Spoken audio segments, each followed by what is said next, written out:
every parent, has their dreams for their kids, and whether they're very specific or general dreams. But I don't think there's too many parents that would envision, their son or their daughter having to, be in a mental health facility.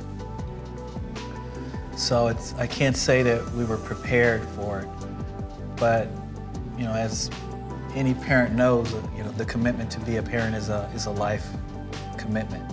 So it doesn't matter whether they're little or whether they're young adults. We're in it to the end.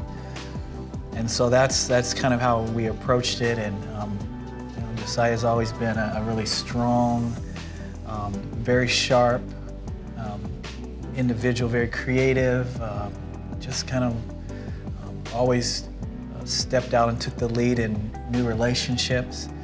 And to see him in this place is probably something I can't really articulate well, that anyone would understand.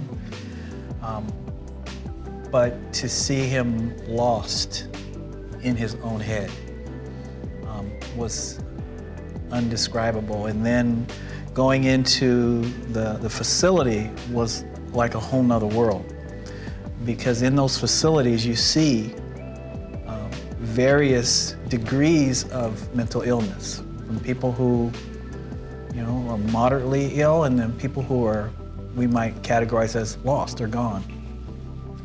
And it's scary.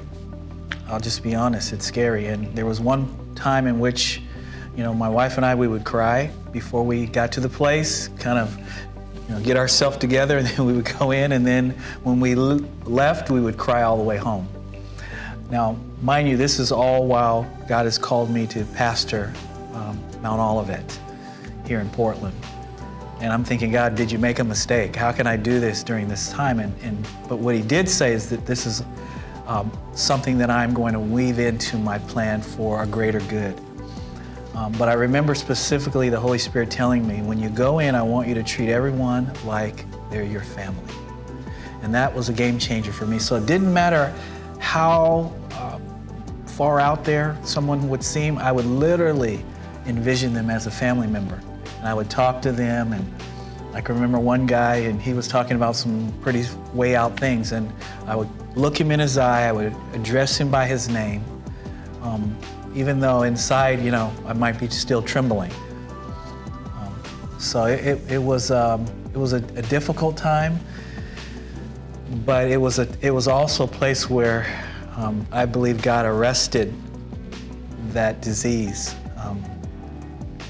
And though I would never want to see him back there or anyone there, it was the beginning of a journey of healing that's brought us to this point, honestly.